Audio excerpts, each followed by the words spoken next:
السلام علیکم ورحمۃ اللہ وبرکاتہ۔ پروگرام تلخیص معانی القرآن کی 111 نمبر کی نشست میں آپ کا خیر مقدم ہے۔ انشاءاللہ الرحمن آج کی اس مجلس میں سورۃ العادیات سورہ نمبر 100 کا خلاصہ پیش خدمت ہوگا۔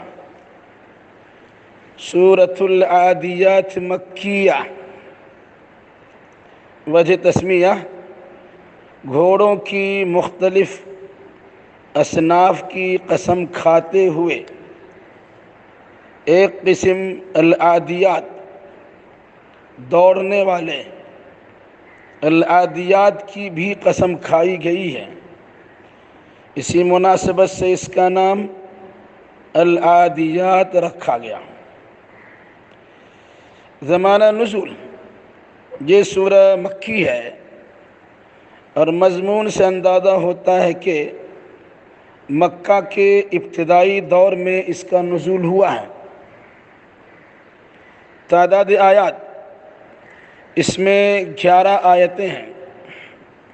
مرکزی مضمون انعامات ربانی پر شکر گزاری کی تلقین کے ساتھ ناقدری و ناشکری کی مذمت، اور آخرت میں قعر مذلت میں گرنے کی وعید سنائی گئی ہے کہ اگر اس دنیاوی زندگی میں اصلاح نہیں ہوئی تو دلوں میں چھپے رازوں کو افشا کر کے عذاب میں مبتلا کر دیا جائے گا، اور وہاں دنیا کی شان و شوکت کچھ بھی کام نہ آ سکے گی۔ آیت نمبر 1 سے 5 میں اہل عرب کی پسندیدہ چیز گھوڑوں کے مختلف اصناف کی قسم کھائی گئی ہے۔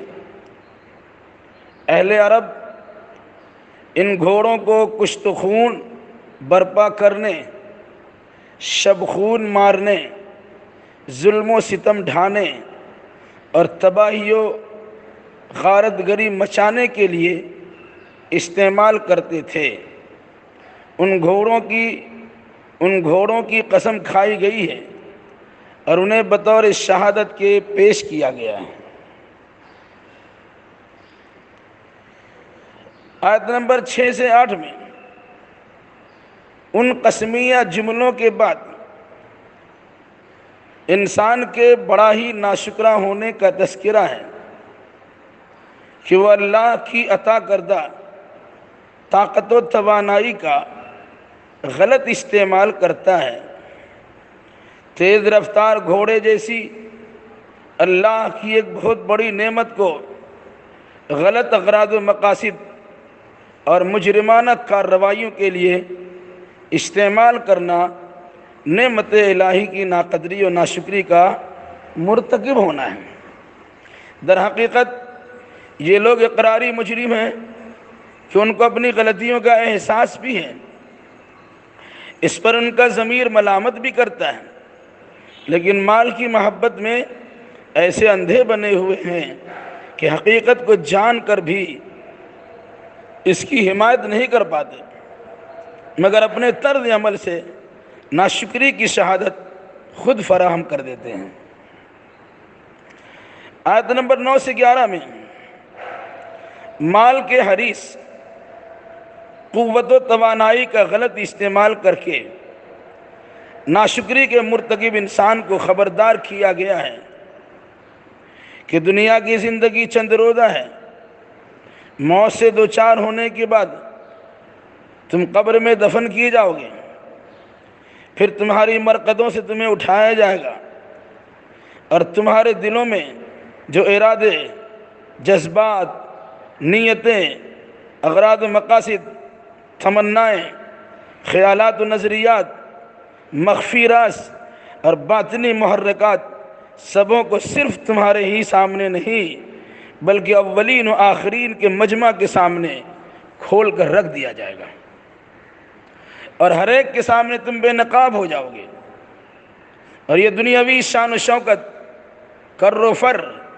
مال و دولت تمہارے کچھ بھی کام نہ آ سکے گی، کیونکہ تمہارا رب تمہاری حرکتوں سے اچھی طرح واقف ہے، لہذا وہ اپنے علم کے مطابق جب فیصلہ کر دے گا تو کوئی اس کے خلاف کسی قسم کی کارروائی نہیں کر سکے گا۔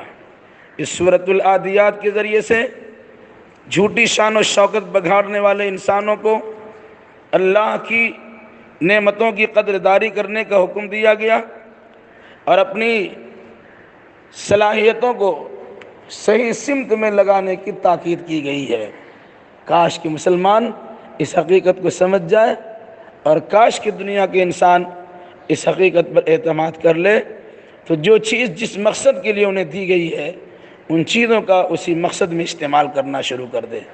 اللہ ہمیں قرآن آیات اور اس کی صورتوں کو سمجھنے اور اسی مناسبت سے عقیدہ و نظریہ اختیار کرنے کی توفیق نصیب فرمائے، آمین۔ السلام علیکم ورحمۃ اللہ وبرکاتہ۔